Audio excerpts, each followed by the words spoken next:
Well, good afternoon. Today is our Supportive Services Subcommittee meeting. And if you are new or have been coming, please make sure you put your name in the chat box so we will have an updated list as we go. This meeting is being recorded. I'm Bernadette McAllister, and I am the co-chair of this committee. I'm sorry, I'm getting hoarse. Okay, the medical provider list updates have been made and partners have received it for the review. Okay, transitional housing partners like Fathers Forever, IPMW, Redirection NC, Pardoned by Christ, Grace Home, Oxford House, Fellowship Home of Raleigh, and House of Joseph will also receive the list. The South Wilmington Street Shelter and other outlets mentioned that we talked about in our March meeting will be getting the list as well. So we want to make sure that we're not going back and changing anything. What's done is done, because we'll keep going back, changing things constantly. Okay. Anybody have any questions so far? Okay. Is Eric here?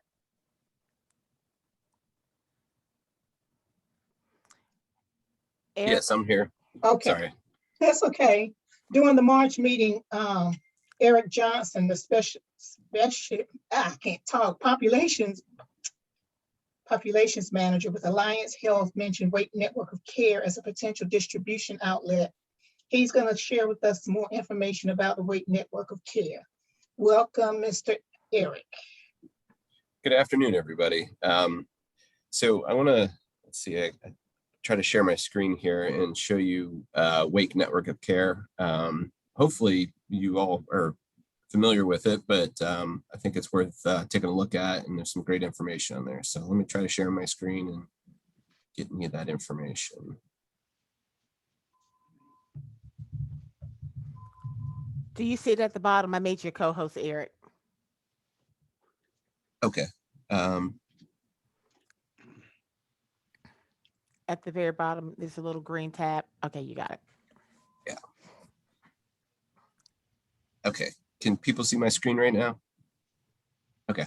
So I'm just going to start here with, because sometimes you don't remember websites, and you could just type in Wake Network of Care like this in Google. It's going to be the first thing that pops up right there. It's the Wake Network of Care Trilogy Integrated Resources. So this is just the I guess like the first page of the website, and there's a lot of information on here.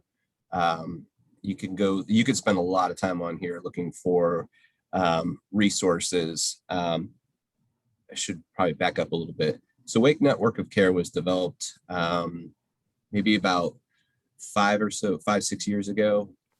It was a partnership with Wake County Human Services and Alliance Health to develop this. This was something that for a couple cycles in a row of the Wake County Community Health Needs Assessment that is done on a 3-year basis, that what people were saying is, we don't know how to access resources. We don't know what's out there. So this was something that the county felt like it was important to put together resources all in one place. The nice thing about it is I like to call it's basically Google for Wake County. It's sometimes if you just Google resources in general, you'll find something that's like, wow, that sounds really great. And then realize, okay, wait a minute, that resource is in California, or that resource is in the other side of the state. It doesn't really help me here. That's what's the nice thing about this site, is it's just Wake County. So as far as for this group, the easiest way to do this is just scroll down, and there's something right here that says, what are you looking for? You could put your zip code in, or you could view categories. So if you click on view categories, and lots of different things pop up: mental health, education, criminal justice resources, but there is one tab right here called Reentry services. So that's this group. Click on that, and then it's divided into further categories. And so let me just click on one of these, just kind of show you where things are at. So prison ministries, you got a little map, shows where some of these are at. And then if you scroll down, you have a listing here of different ones. Now, if you're on the call and you are a prison ministry and you don't see yourself on here, you can get listed on this website for free. There's no cost to it at all.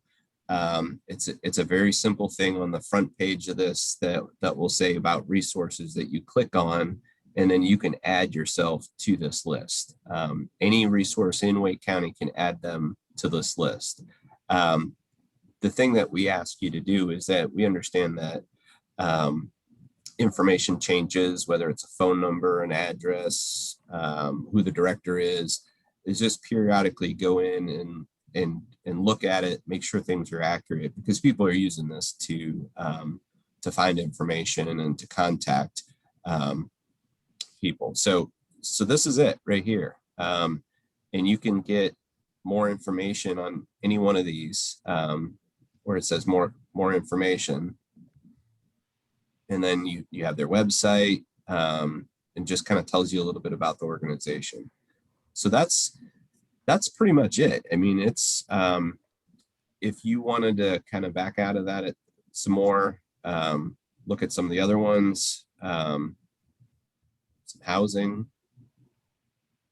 Here's lots of different housing. Or if you're, even though this is reentry and there's a lot of overlap between different things, you can kind of back out of this and say, well, I need to get this person an assessment. I think they might have a substance use disorder. So you can always go back to the beginning if you want to see the categories again, and then let's do mental health care and see. So let's go to, let's see, we need some psychological testing. So let's click on that and see what's available. And then there's a whole nother list of different places where you can get a psychological evaluation. So that's pretty much it in a nutshell. I mean, it's super easy to use. There's, like I said, lots of great categories on here. There's even some things as far as medications. Let's say you're working with somebody that's on a medication and they're not quite sure, what are they taking that for? I don't know. Just my doctor tells me to. You could look up medications on here too, and break them up by categories here, and it has a whole list of different medications here. So it's a lot of great resources. I'm going to stop right there and just see if you have questions about this. And like I said, it's a pretty easy tool to use. People have questions? I did, but I think you answered it by talking about the different categories. So that's a good thing to know. That way, if we ever have anybody to come to us, we know where to send them. So Eric, Right. you mentioned faith partners, if they were interested, or you didn't say faith partners, but different types of ministry. You said specifically working with Reentry. If they were interested in getting on that list, there's something at the bottom that they can just kind of sign up to be listed there. Is that only specific to faith organizations? Let's say I am, and I'm going to use Lakeisha because I've been talking to her already all day. Let's say I'm the Green Chair Project and I'm confident that they're up here, but let's say we don't have a presence. Is that what I do to go and sign up at that bottom access link to have a presence on Wake Network of Cares, or do I need to connect with someone internally in your agency? No, you can do it right online. Any category, any service that you provide, you can just list your agency on here. There are, if you go down here to the bottom, that's Resource Man right there, the instructional videos. That's Dave Mullen. Dave Mullen is the one who he's the coordinator for this site. But if you can watch some instructional videos. It kind of takes you through the site and different things that are available. I'm scrolling. So this looks different since the last time Dave updated some stuff on here, but there is so right. That's for technical assistance. I'll have to get the exact guide, but it's on here somewhere, and I think this might be covering it up too, where I have the people's pictures up on my screen. But as far as looking to list things on here, I think if you just watch one of the instructional videos, it goes through telling you how to enter your information on here. What it is basically just an email. You list your name of the agency, the contact information, and then that email will go to Dave. Dave will send a confirmation email back and say, you know, we can enter this on the site, make sure that all the information is correct before it goes on the site. And that's as simple as that. It's really easy to use. If your agency has a website, that would be one of the contact information. So people can maybe find your agency on Wake Network of Care and then go through a website to get to your agency that way. So that's pretty much it. And there's like I said, there's other things buried in the site where there's just tons of information on here. Other questions? So I know at one time Wake County had a big book of resources. Is this replacing that notebook? Yes. Thank you. The reason for that is that book of resources was basically outdated pretty much once it went to print.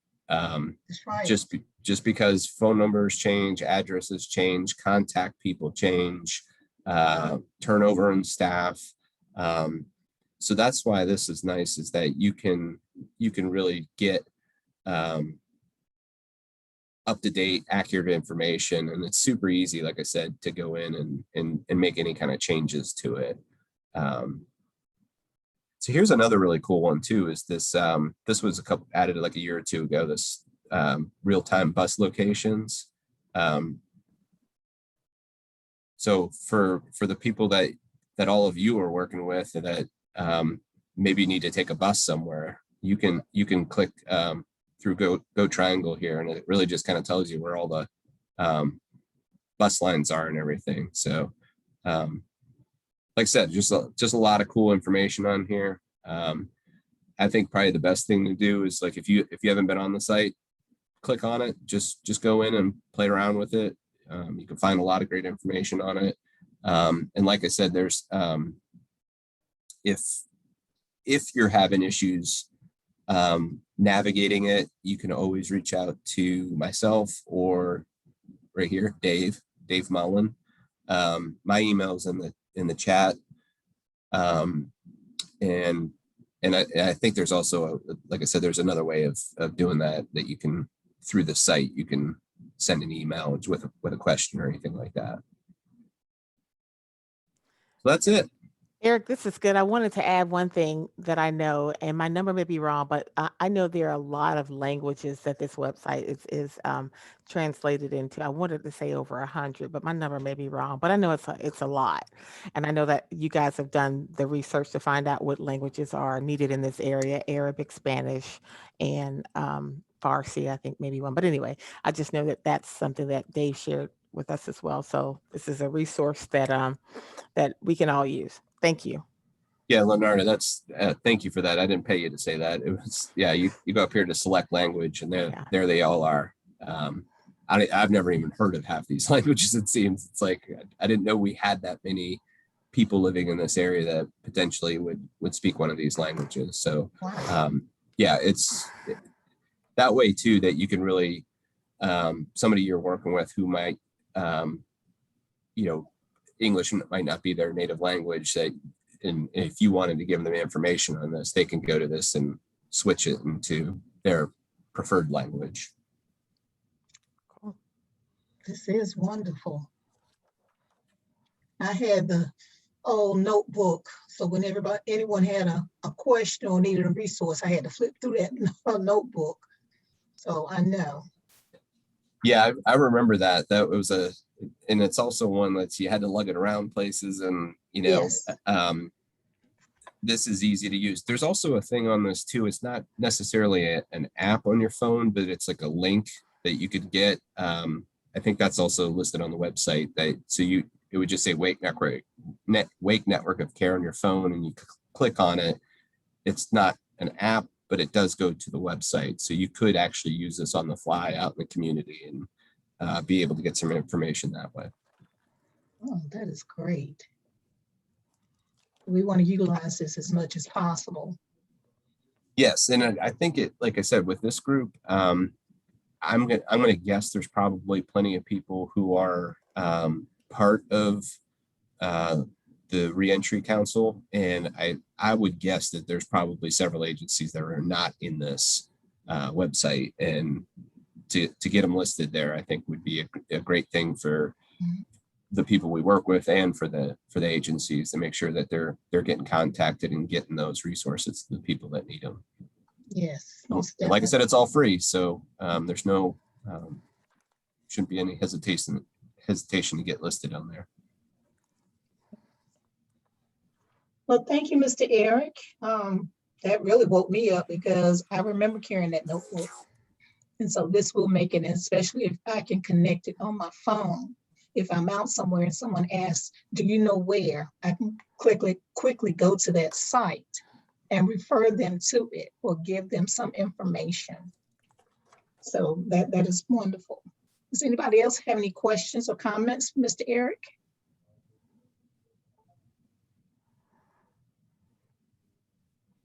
Okay, I'm gonna go ahead and move on.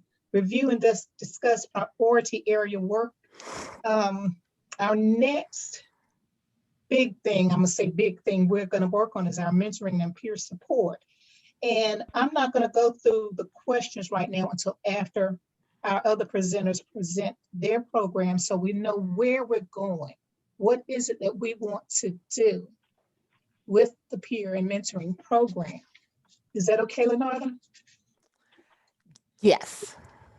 Okay. And just a little background, and let me stop sharing the screen. I was thinking, we've asked for this purpose. I want to say now we've moved on to priority area number 2. We had, you guys may remember back in March, you were asked to consider what you wanted to do in the area of mentoring or peer support, and because Correct. those are just terms. So what Bernadette and Karen have done, they've reached out to Derek Bird and to Glenn Warren to ask them to help guide us through a conversation, a brainstorming session. And so that's what we'll use the rest of this time for, to look at what's needed. Like we don't need to come up with ideas, because we need to hear what the concerns are. And our partners at Fathers Forever and Family Resource Center, they're doing this work. So they can share with us, they're going to share with us what the concerns are from their perspective. And I'm sure our co-chair, not co-chair, our vice chair, Ms. Karen McDaniels, will also add some information to it. And anyone that's on the call that works in that arena. So we can look at, as Bernadette said, what the concerns are, and then determine how this subcommittee can help. So I am going to turn it back over. I guess you're turning it over to Glenn or Derek. You guys determined who's going to go first, Glenn and Derek. I'll let Derek go first. He's the most wise of the two of us. And tell me when you want me to put this screen up, Derek and Glenn, when you want me to share this PowerPoint. Go ahead, Derek. I knew that was going to happen. You knew that was going to happen. Good afternoon, everyone. Okay, so peer support. So what I will do is kind of speak from the experience that we've had with our reentry program in the eastern part of the state, and the value of having peer support and peer mentoring. So since 2017, we've been providing reentry services to several counties in the eastern part of the state.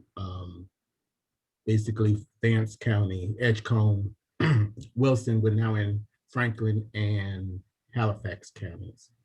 And so one of the services that we had implemented as part of our grant was to provide peer mentoring support. And we did that because we recognized and understood, that when you are trying to support individuals who have kind of been out of the, doing anything or are aware of where to go or how to go, and just basically attempting to try to get back to some normalcy. That is always helpful to have a support system. Oftentimes, and what we found in many of the participants that we worked with, that they did not have a formal support system. Many of them did not have family that could act as that support system. Many of them were unable to go back to family. Many of them were not wanting to go back to environments that they believe would then, put them in the situation where they would recidivate and go back into prison. So, we had to figure out how to help support these individuals in being able to be successful in continuing on the track of, working and getting over those challenges that we know they would face, and being successful in staying and not going back into prison. So we wanted to really formalize a process in which we would match them with a peer mentor. Now we use peer mentors. Now, there are peer support specialists that go through training and are often used in some of these situations. And I think that's all well and good too. But what we wanted to really focus on, because as professionals, there were some things that we knew that we would be able to help extradite for the participants, lead them to resources, and help try to alleviate some of those barriers. But there's something to be said for having someone who has walked in your shoes. And so we were very deliberate in wanting to identify and recruit individuals who had shared experiences. And so we had 4 peer mentors who themselves had been incarcerated. And we had both men and women, because we were serving men and women in the program. And so what we did was we were able to utilize these individuals, and we gave them a stipend. So, again, I think it's important. We do have some folks who are very readily and willing to volunteer their services, but I'm going to tell you that them days about over, and that you really need to think about compensating folks for their time. So we had a monthly stipend that we gave these individuals. And what we did was we paired them off with about 3 to 5 of the participants. And so what they did was they just had weekly phone calls with them.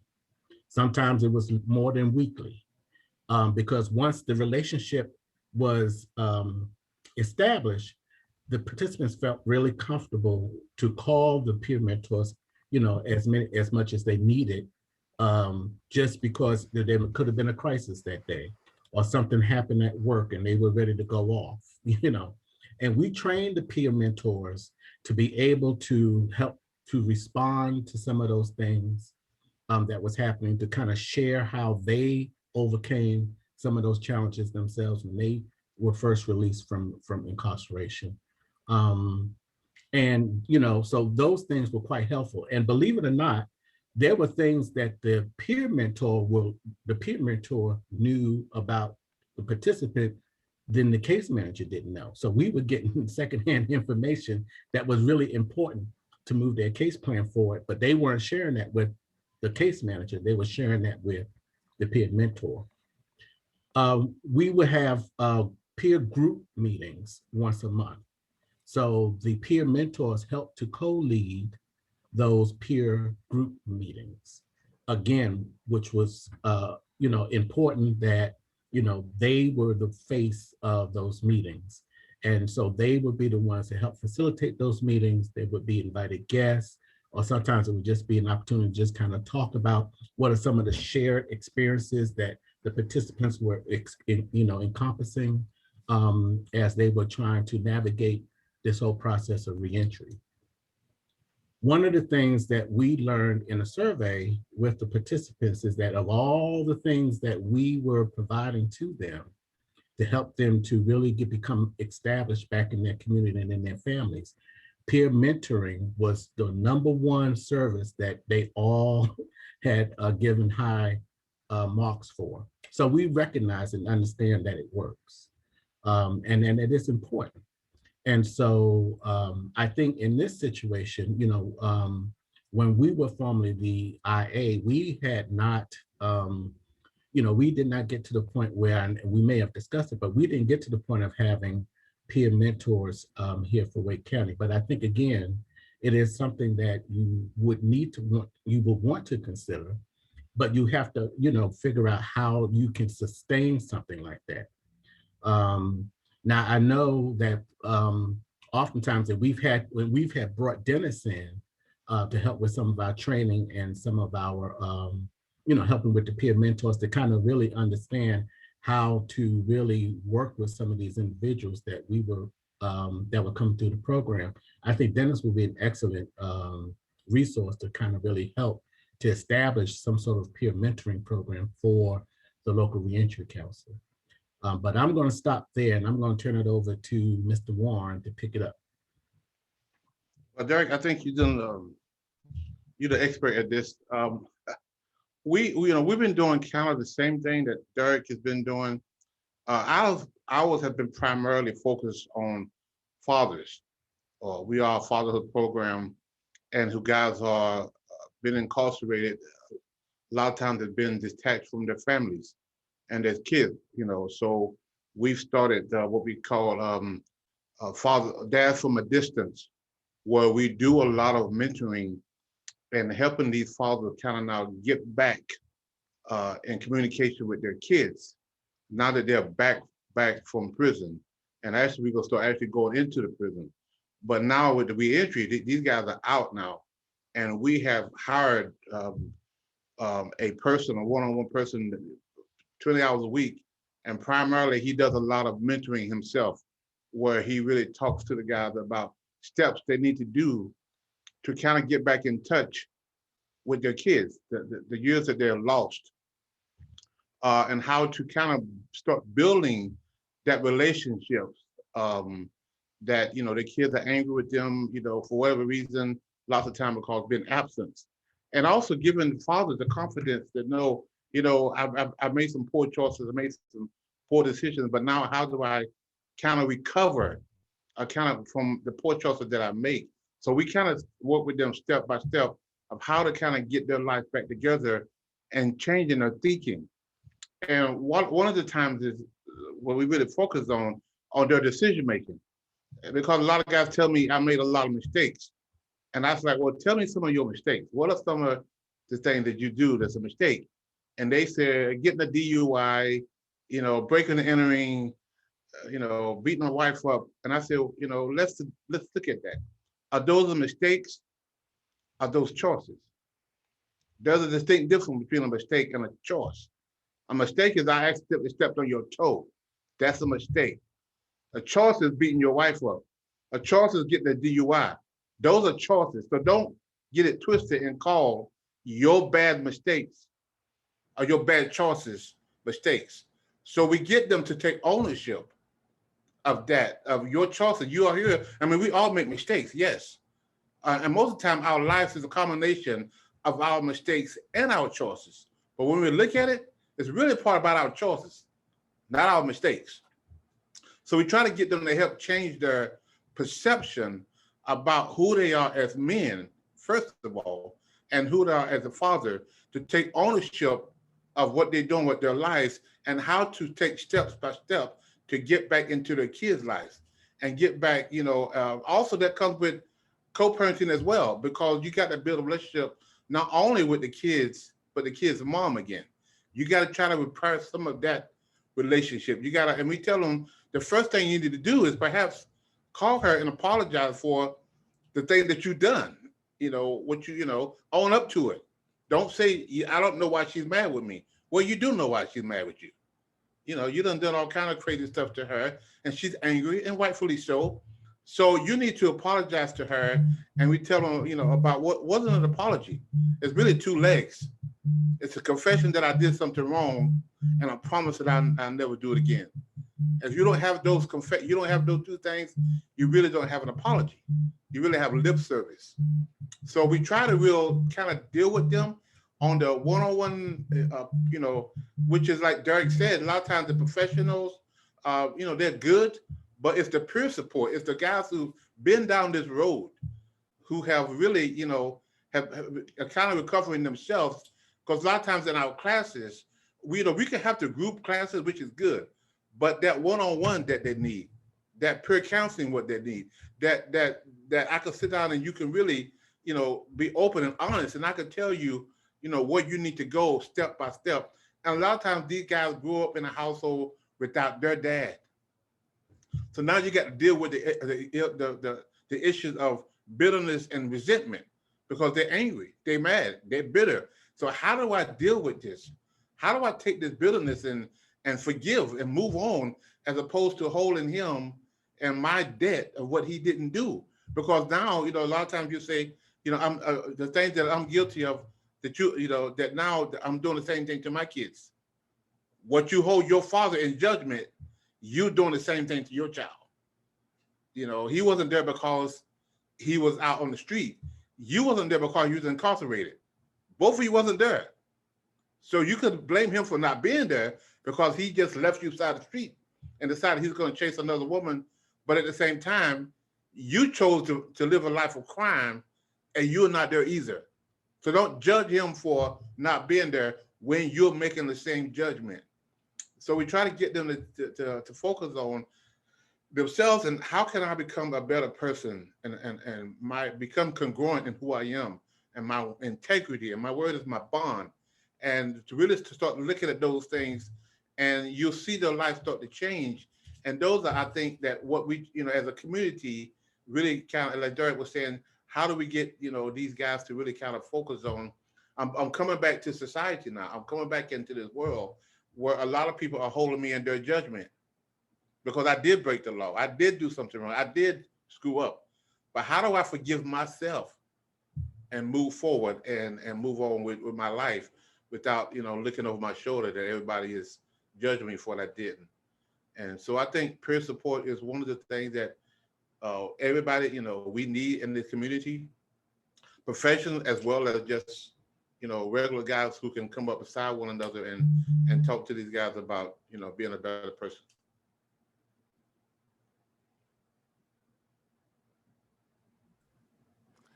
Thank you, Derek and Glenn. And I think for this particular piece of the conversation, Karen McDaniels is going to kind of help and help you guys guide this next piece. Karen.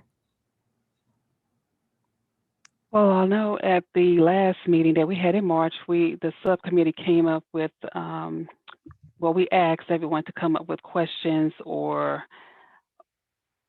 different scenarios on how we can improve or what can we address or what's needed really to come together, and the real concerns that we can generate from the ideas from everyone. And we're open to any suggestions and any from both organizations or anybody that has programs that need, I guess I can say, not need help, but all the companies that can come together and provide services or to at least talk about things that we can come together and help with.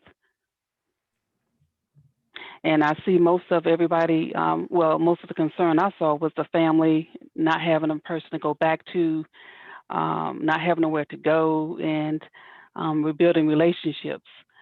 We still wanted to know if everybody had a list of other ideas or other concerns that coming back from reentry, what do you see that needs to be addressed? I mean, we wanted to try to keep the list up to 10 things, the most important things that you see that we need to address. So I guess I think I'm hearing the question, I guess the first question, Karen, you're asking this probably to those who work in mentoring and peer support, and definitely Glenn and Derek, what are your specific needs? What are the concerns that you guys have in delivering your work?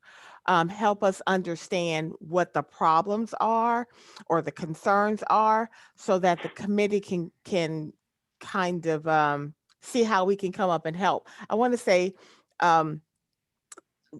we need to look at what this subcommittee can do. And I just kind of want to make sure we put it out there. We're not looking at creating a mentoring and peer support program. That's what you all do. That's not what we're asking or what we're trying to do, because everyone's got a job here, and I don't know, we're looking for part-time employment. And I know Natalie's probably in the background saying, yeah, we can't do all that. That's not the purpose of what we're priority area to. But we want to know, what are some of the concerns or the barriers that you all face, no matter what it is, so that help the subcommittee can kind of brainstorm how we can help support what you all are doing. And again, I do address this question to Glenn and Derek, but it's also anyone else that works in this arena or touches it.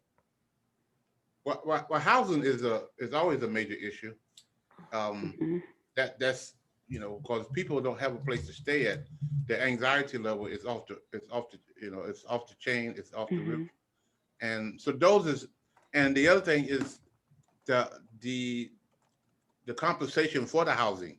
Obviously, these guys are not working. A lot of them is not finding gainfully employment.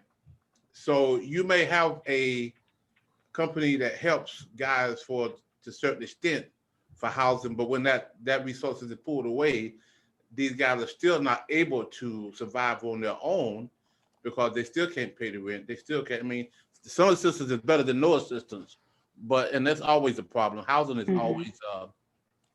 So how do we try to? But there's a lot of houses. The houses is not the problem. There's a lot of houses. There's a lot of people out there doing this, housing some people. But the issue is right now is being able to finance those beds for these guys, for them to find employment.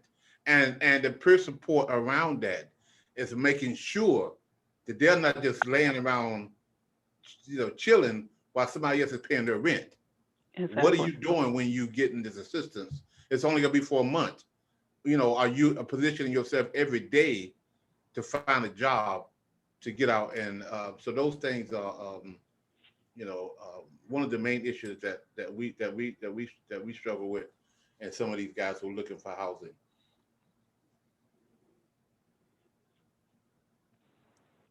I think I will add to that a couple of things.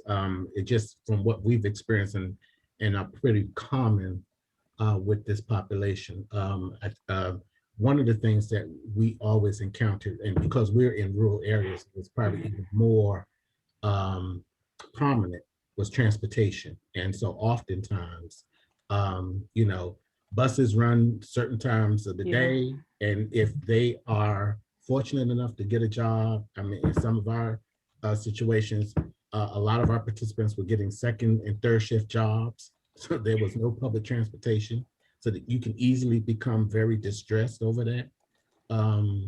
So that was one of those issues that we had to deal with. And then even if you were able to get a job, once that background check is done, then most of the time once it's uncovered that they were in prison, they had a record, they were often let go after being on the job maybe a month or two, so that again is a setback. And so these were a lot of the conversations and some of the things that the peer mentors had to help navigate folks through, because it's very easy when you're constantly getting thrown to the ground, so to speak, on any number of things unexpectedly. to just give up. And we've had situations where we've had participants, just say, you know what, I'm just gonna go rob the dollar store and that's gonna be it. And I know I can go back and I'll have a place to stay, I'll have a meal and be done with it. So it's usually just the very basic things that can really make or break a situation when it comes to folks who are trying to enter into reentry, trying to get back into some sort of normalcy. And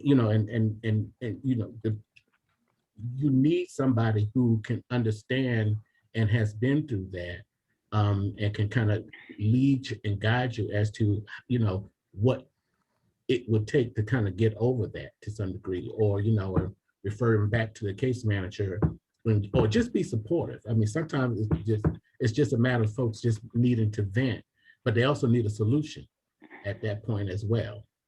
So this is, I don't know how many on the call today participated in the last two meetings, subcommittee meetings, but if you were, you guys know how it's like we're all talking about the same thing. For those that don't know, we have a housing subcommittee, and we have an employment subcommittee. So there's some things in the works, and it sounds like we need to definitely keep doing this and having more conversation. I want to add, is there anything else? I don't know who else is on the call that may be working in mentoring and peer support. We reached out to our partners that we know have a strong presence in the community with regards to reentry and mentoring and peer support, but not to say this is everyone. There may be others, and we ask you to unmute yourself. I'll put this screen up really quickly. You can take these actions here. Unmute yourself, toggle *6 or *9. Well, *6 to unmute yourself.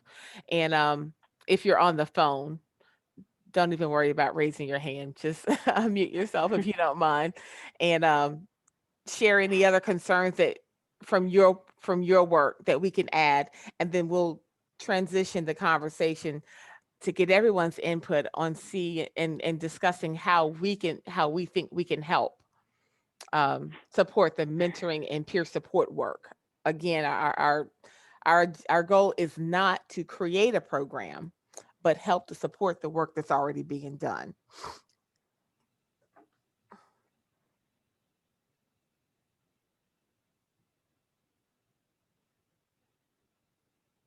This question is going to Derek or Ms. Glenn, Mr. Derek. Has the conversation about entrepreneurship been brought to the table for these young individuals that are just coming out that can't find employment? Yeah, from our perspective, in fact, we have a couple things going on now. Number one, we've been doing what we call My Daddy's car wash and detailing, where we're training guys how to detail cars, and they have to get 200 hours, and most of the time they're living with us, and they don't. So when they leave that, and we've had over, I think, 18 guys who graduated over the last year, and some of these guys now are either working at a detail shop, detailing cars, or starting their own detail business. So those are the things that we're trying to do, because we know the conflict sometimes of getting out, not being able to find employment because of their past history. So that's one of the things that we also now working on. My Daddy's Working Solution, where it's kind of like a temp agency, but it's more of a permanent job. We're not just, our guys, we're helping them find permanent employment. Not as a temp service, but it's really not a day labor service. It's finding companies that are looking for guys who wants to learn a trade. So we now have incorporated that into our program, where guys now are getting some full-time employment through our temp service, if you will. And we're monitoring them, we're mentoring them, we're making sure that they're showing up at work on time, to get the training that they need, and they can find long-term employment. So those are the things, because as Derek said, job is always an issue. I mean, you can't pay your bills You can't find a place, you can't find employment. And the transportation, all those kind of things kind of tie in there together. And so how can we fix these three things that I think that's major: employment, jobs, and transportation.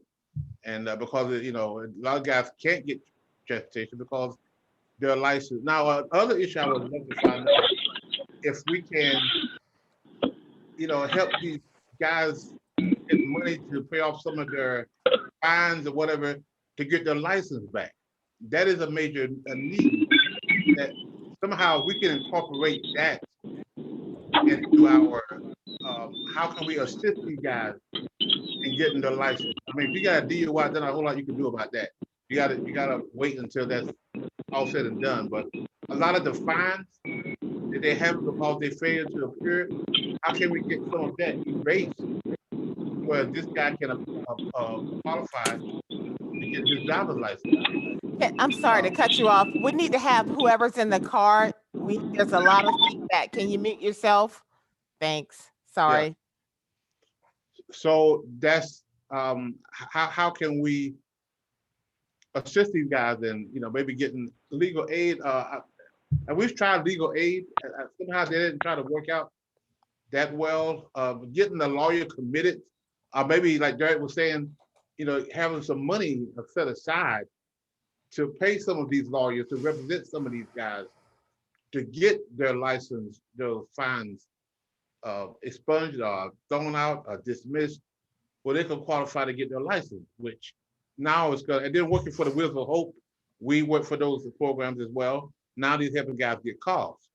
So those are some I think some issues that if we can find out a way to how to help them get their license, that's another major issue that can help solve some of this problem. I saw Jennifer Jackson's got her hand raised. Let's go ahead and acknowledge Jennifer and let her share because she also does mentoring. Thank you for being here, Jennifer. Yes, absolutely. Hi, Lenarda. Hi, everyone. Hi. I'm excited to hear about the peer mentoring idea. And hi, Derek. It's been a while. So IPMW, Interfaith Prison Ministry for Women, for those of you who don't know us, we call ourselves IPMW, recently sponsored a peer support specialist training for women who have been involved in the criminal justice system. And we did so with an aim of creating an internship program, a peer support specialist internship program. We host a lot of BSW and MSW interns, and very much in the same way that any profession needs to have a field placement opportunity, we felt that it would be a nice bridge for women who are looking to find career level employment to give them an opportunity to walk alongside of a seasoned certified peer support specialist in being able to carry out that work with the women who are in our programs. So we are looking to launch that this summer, but the training was in April and was successful, and we graduated 5 women.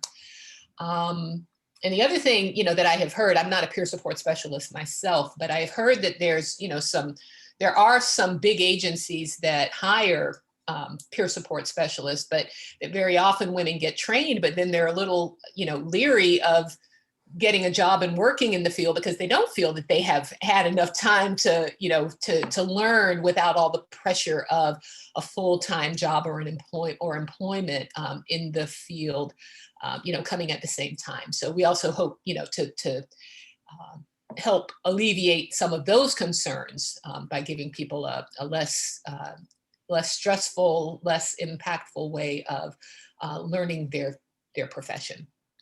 So I want to just paraphrase that I heard because I'm hearing. It sounds like you're saying that creating opportunities for your peer support specialists to gain experience. Is that what I'm hearing you say? That is what you're hearing me say. Yeah. Okay. And the vision. So this is something that we spoke with Melinda Todd about because this idea really came to life during the Wake Partners grant period, is that we would love eventually to partner with other agencies, to be able to create a network of placing peer support specialist interns, to do exactly this. And so, again, yes, we all have full-time jobs, and this seems like a great opportunity for us. It's about the women particularly, but I did also want to speak to the question about what challenges are you seeing, and I would say with our specific population of women, what we find is that family reunification is a huge issue because women are the primary caretakers. Very often they come out, and whether they have custody of their children or have children who want to reunite with them or have caregivers who want the woman to come and take the kids and take care of the kids. Very often, and also, with children, sometimes adult children who are themselves struggling with some of the very same issues that contributed to the woman being incarcerated in the first place.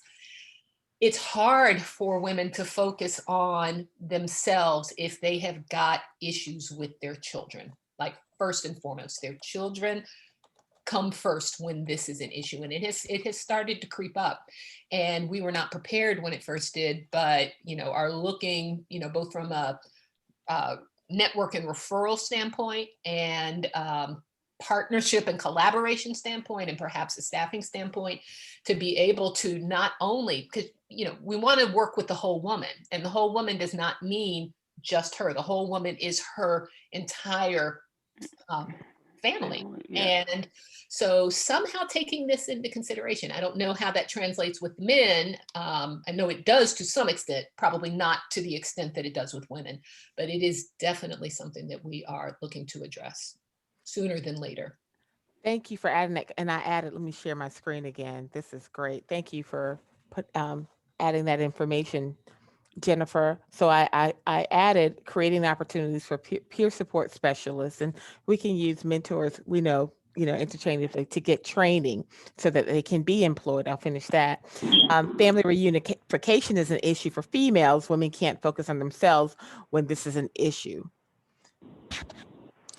Is anyone else on in the meeting that has something to share as well?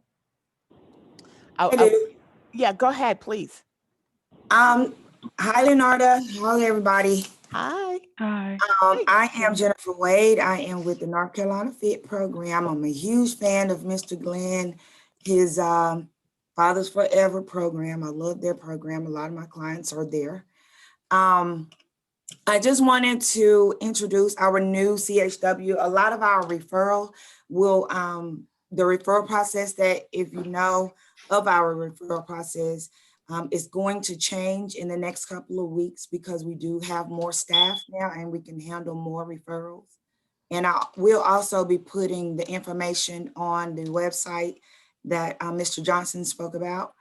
But I wanted to introduce him. He is here. His name is not there. He has a U in but his name is Kenneth Mead, and I just wanted him to introduce himself so he can get familiar with you guys, and you guys can get familiar with him as well. Hey, Jennifer, before we do that, is he going to talk about mentoring and peer support? Well, no, I mean, I was going to speak on that as well because it is a big thing. It's one of the things that is needed, especially for a lot of our clients, because we can set an appointment, that's what we do. We link with healthcare, but a lot of times our guys won't show up and we don't do peer support. Okay. And so it would be great to figure out how we would be able to get those referrals over to a peer support company so that we can link them with peer support, because we don't do that. We set the appointment and it's up to them to make it to the appointment. But no, he's not going to. Okay, I just want to interrupt because I want to focus on this. We have just 4 minutes before we do that introduction. And if you don't mind, I'll bring him back in to do his spiel. Because the thing is, we're not coming back together into September. So we need to put some meat around this. Want to finish up, find out if anyone else has anything to add specifically. And I'm thinking you guys are seeing this screen. To this list before we move on, and then we'll do announcements and we can do those introductions as well. We're Okay. welcome all of our new partners, and thank you, Jennifer, for sharing that information that you have new staff. Okay, so going back, so mentoring and peer support, what are the concerns that we can help address? Is there anything else we want to add to this particular list? And so let me make this larger to make sure that everyone can see this. And I hope, can you all, did this go larger for you all? Yes. No? Okay, great. So we have help identify housing and employment for individuals. Transportation resources are needed to get folk back to work, as well as basic need resources, funds to address legal fines, to get their license back and so forth. Create opportunities for peer support specialists to get training. And then we mentioned that family reunification is an issue specifically with females, because when it is an issue, women can't focus on themselves. So are we in agreement? So get someone to speak up if they have something to add to this list. If not, we're going to want to quickly put some suggestions on what we can do to help resolve the issues. And I guess we first need to decide if we're able, in a position, to take on all 5 of these items. Lenarda, just Yes. one point of clarification, not create opportunities for peer support specialists to get training, but Okay. create opportunities for newly trained peer support specialists to get on the job. Okay. I'm hitting all the wrong buttons. I don't know if you guys see my screen now. Create opportunities for newly trained peer support specialists to get On the job. on the job Training, yes. Okay. Can you guys hear me? Field placements might be a way to put it as well. Yeah. Yes, we can hear you, Natalie. I'm sorry, that's actually me in the car with all the background noise. Okay. And I have so much to say, but it's okay. I would just say that one of the things we've talked about, and Oh, Natalie, your phone went out, and I know it's something awesome that you were going to say. I was just going to say one of the issues with family reunification, we've been talking with John Powell, who is the director of the Restorative Justice Program at Campbell Law School. He has been doing reentry circles in the prison system for years, but did a pilot program for the LRC.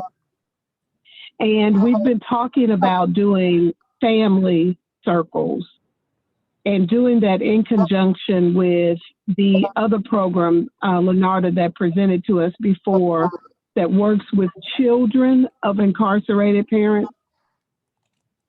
And so that may be something that can help both men and women in addressing family reunification. Thank you, Natalie. And you know what? I don't want to hold you guys. So what we're going to have to do is we're going to probably have to follow up through some surveys. Is that right, Karen? Yes. Okay. So I guess what I'll have to do is to put this out to the subcommittee, because we got, guys, give me at least 5 or 6 minutes more of your time. We want to make sure that we get to meet our new team members, but we do have some announcements. So so if you just hold tight, I think what we need to do is send this out in the Survey Monkey, because again, we're not coming back together into September, but work can be done.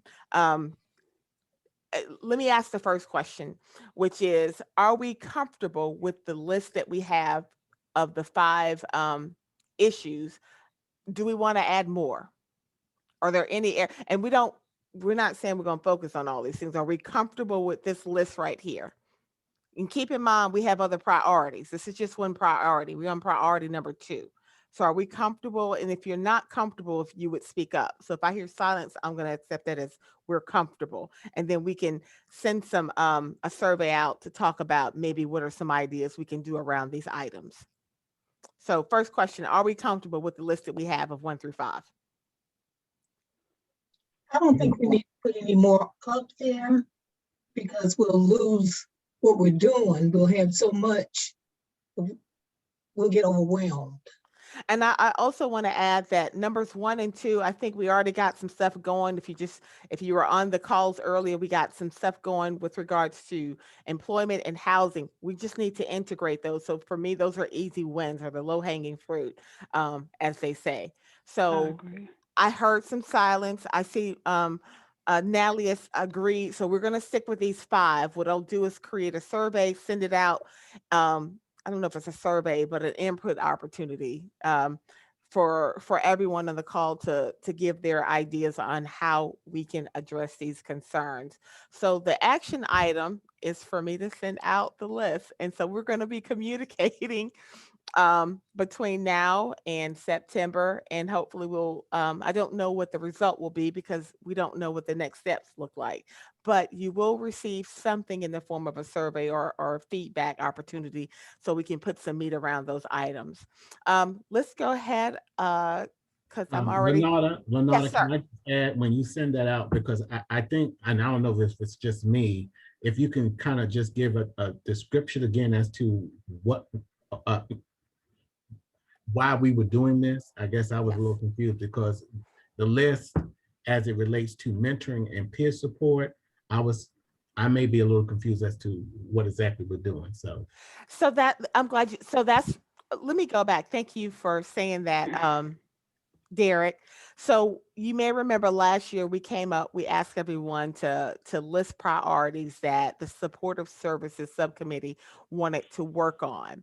And so the supportive, if you look at your agenda, the supportive services subcommittee came up with actually 7. It looks like 6, but they're actually 7 ideas. If you look at number 4, it's one of them in there that should have 2. So there are 2 that rank for number 4. You guys remember, or some people may not have been engaged back then, but these priority areas came out of the work, the feedback that we did last year, asking what's the priority area. So one of the priorities was mentoring and peer support, but those were just words. We don't know what the what is.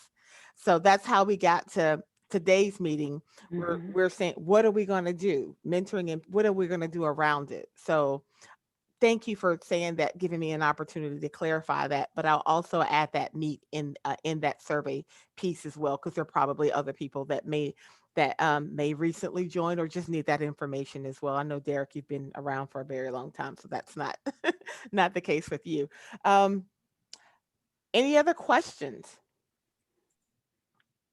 Okay, let's go ahead and go to announcements. So if we'll hand the floor back over to, let me stop sharing, to Miss Jennifer Wade. And she's Okay. got, go ahead, thank you. Right, so I guess I was out of pocket. But anyway, so I just wanted to introduce our new CHW. His name is Kenneth, and I will let Kenneth introduce himself to the group. Jennifer, Yes. Jennifer, you'll learn something about me. Natalie, I'll have to tell her I'm the acronym police. You cannot use acronyms because we all come from different perspectives. So what's the CHW? Community health worker. Perfect. Thank you.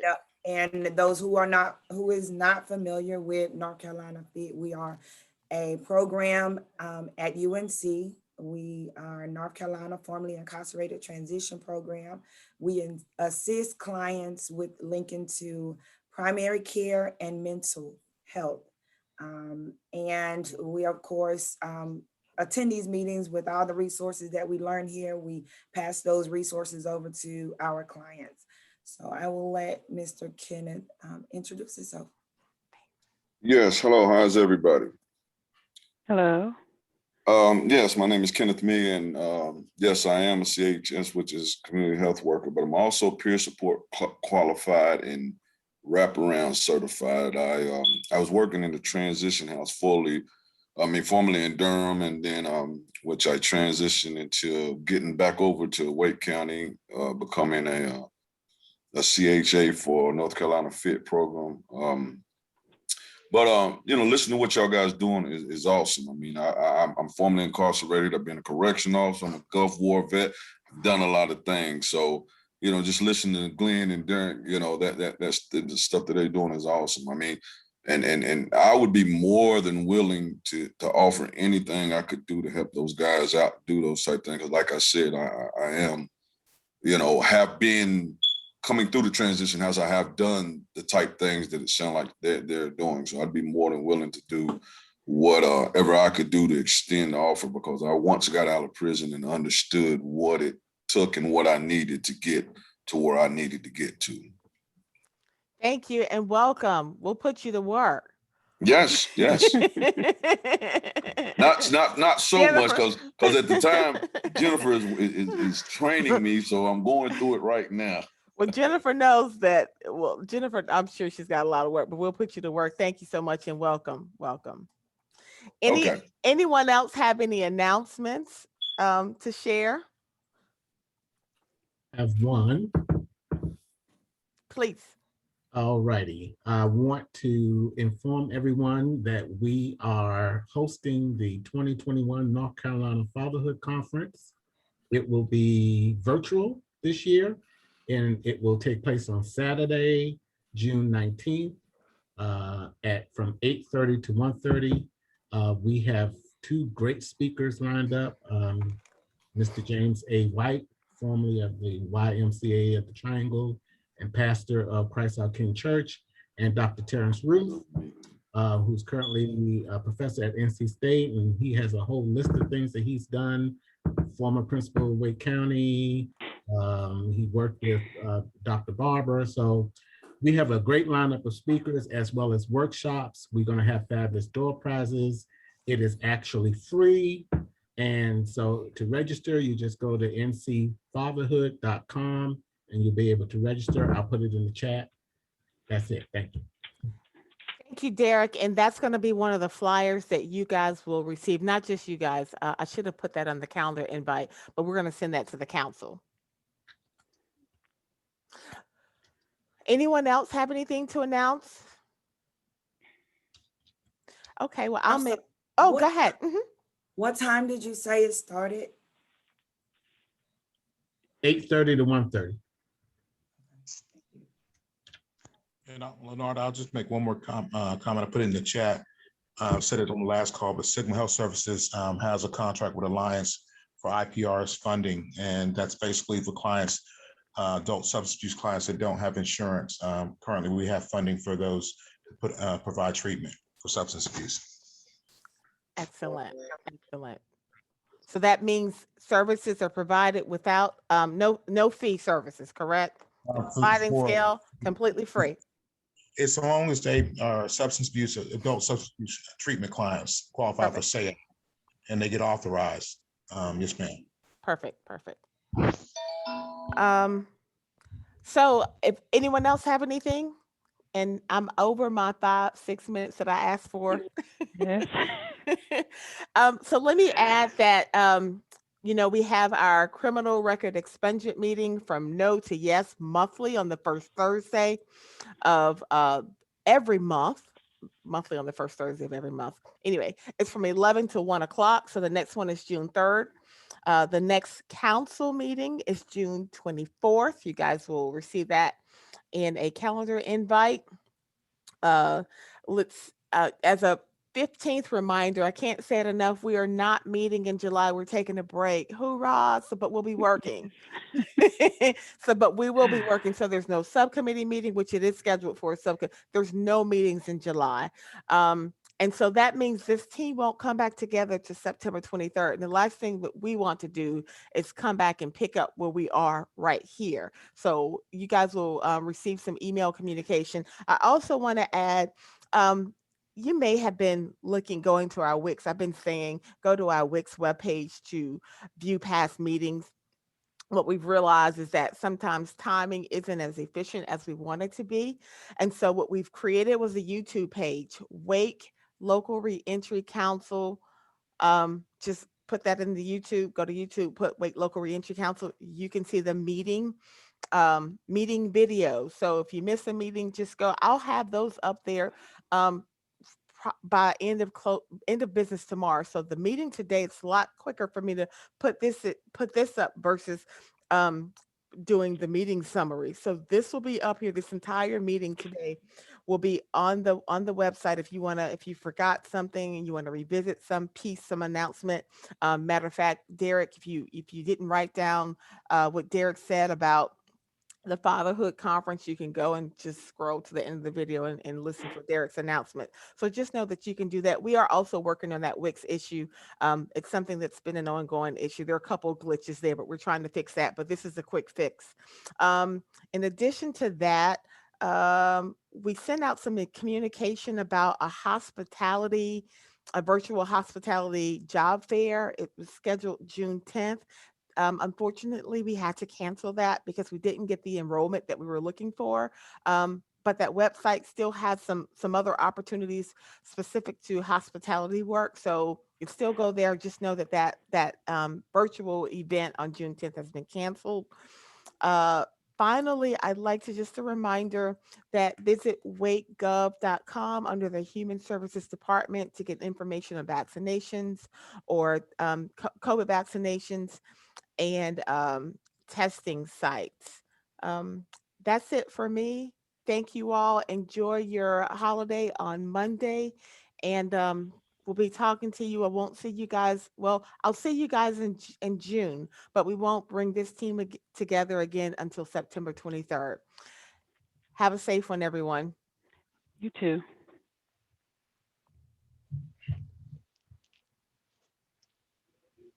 Thank you. Thank you.